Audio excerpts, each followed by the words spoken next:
Hey guys, welcome to Series World. Today I'm going to explain a psychological thriller series called You from 2018.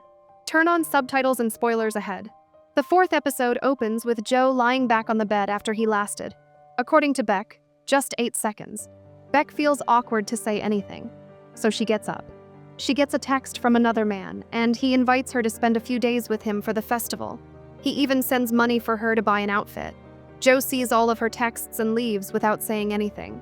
The next day, Beck tells her friends about what happened with Joe, and they kind of make fun of him. The scene cuts to Beck chatting with Peach in her house. She mentions Benji, and Peach tells her to forget Benji and to ghost Joe. Beck doesn't say anything. Peach invites her to go on a retreat with her, but Beck lies and says that she's going to a writer's retreat. Peach understands and, for the first time, seems supportive of Beck's writing. The scene changes to Beck going to the motel the man told her to. While she's waiting for him inside the motel room, she begins touching herself. But before she can finish, she hears a car honking, so she goes outside. The man is very old but seems like he's working out. Joe was looking at them from the motel room beside hers. Joe gets flashbacks of what happened that night. He was expecting to give her a good night, but it went very wrong. Then he saw her texts with this captain guy, and Joe became more frustrated. She even told this guy, "Love ya." The next day, Joe is seen working in the bookstore, and he sees Beck's texts with her friends. Annika asks Beck whether Joe is worth it, and Beck says that he is. He also notices that Beck bought sexy outfits and even lied to her friends about meeting this captain guy. He got the location of the motel and off he went. But Joe soon realizes that this old man is none other than Beck's dad. But he doesn't understand why she has to keep him a secret. Inside the room, Beck gets ready as she'll go to the Dickens Festival with her dad and his new family. She tries on the new dress she bought. Her dad thinks it's a bit revealing but understands. They go to the festival and Joe follows them too. Her dad asks her about her mom, and Beck tells him that she's fine. But she knows the truth. Her mom is a mess, riddled with anxiety and depression, especially after he abandoned her. Beck then starts telling him about her writing, but he ignores it and looks at his new wife, Nancy, who's coming toward them with her 2 kids. Beck is very upset to see her but smiles nicely. Nancy's daughter compliments her, and Beck appreciates it, but both of them seem to hate each other. Nancy has brought a hat for Beck, and she ties it on Beck's head. Nancy and Ned start taking family photos, and Beck moves away to give them space. Joe goes to Beck's Facebook and sees that her dad is blocked there. Edward, Beck's dad, was an addict, like she said, but he never died. He recovered from it and even started going to church. And there he met his new wife, Nancy, who's a mommy blogger. Meanwhile, Beck has sat down on a bench to rest.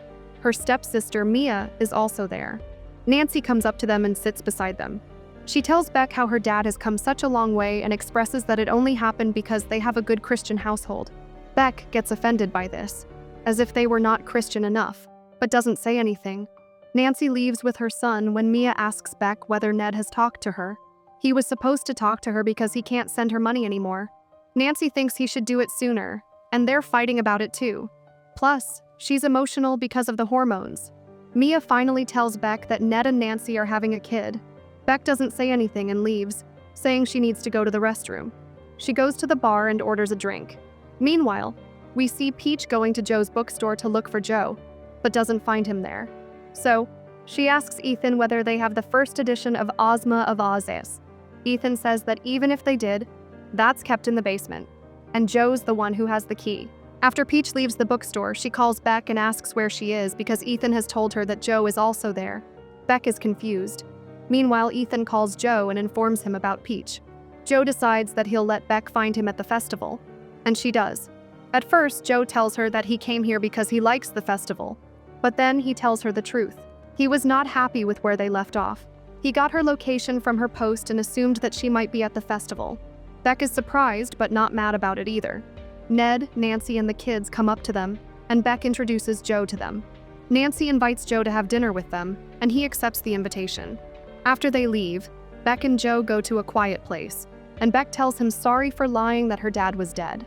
One day when she was 12 years old, she found her dad unconscious in the basement with a needle in his arm. It was a miracle that he survived. But after that, he relapsed again and left them for good. From that day, he was dead to Beck. While she was at Brown, Ned contacted her again to make amends. Beck feels guilty for lying about such stuff to him, but Joe assures her that, given what she went through, he understands. The scene cuts to Joe and Beck having dinner with Beck's new family. During lunch, they chat about how Ned used to sail. Ned denies it, saying it's nothing big, but Beck continues to talk about the past and what they used to do. Ned goes silent hearing about the past. Nancy tries to stop Beck, but she keeps on talking. Finally, Nancy snaps at Beck and accuses her of not providing anything to the family and using her dad as an ATM. Beck claps back, saying Nancy wasn't there when he was struggling with addiction. They were. She gets up and leaves the table. Joe follows her. He tries to comfort her and says that maybe writing about her dad will be cathartic for her. Beck gets angry at him instead and tells him to leave. After Joe leaves, Ned comes to check up on Beck. Beck expresses to him how she misses the old him. He has changed, and it's hard for her to see him like this with his new family. Ned tells her sorry and gives her money for the motel room. He also asks her to meet him at Christmas. Beck tells him that she'll let him know. That night, Beck sits on her laptop and starts writing about her dad, how he left her and her mom alone forever. She sends the poem to Blythe, and Blythe thinks it's amazing. Beck gets a text from Peach and she's demanding Beck to come back right now. The next day, Beck is seen knocking on Joe's door. She tells him that girls with daddy issues are good in bed. They start making out right away. But Joe is in a pinch because Beck's underwear that he stole is on his sofa. Her notebook and mobile phone are also out in the open in the room. They start passionately kissing and slowly moving toward the bed. While doing so, Joe is able to hide all of Beck's things. They finally do it again.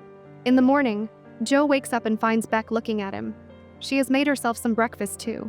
Joe gives her a kiss and sits down. He asks her where she found his address. She tells him that Ethan was the one who gave her his address. Beck then sits down on the other chair and tells him sorry for reacting like that the other day. He was right about her issues, and she knew it too. She just didn't want to admit that she has daddy issues. Joe explains that he didn't know her long enough to comment about her relationship with her dad. Beck tells him that every guy she dated was a mess or trying to be something they were not, except Joe. Joe doesn't fake anything or hide. He acts like what he is and doesn't care about online life. Joe just smiles and appreciates Beck's compliments. Beck then gets up to go to pee. In the toilet, she texts her friends group, expressing how good Joe is in bed. All her friends are happy for her except Peach. She tells her to enjoy Joe for now, as it won't last long. That night, Joe gets Peach's book from the bathroom ceiling. Paco is a fast reader, so he can return the book fast too. So Joe puts the books back at Peach's place, and Peach finds it that night too. The episode ends with Joe promising himself that he won't let Peach ruin his relationship with Beck. To watch more explanations of these kinds of series, click on the videos on your screen. And don't forget to let me know how you feel about today's video in the comments down below. And at last, thanks for watching.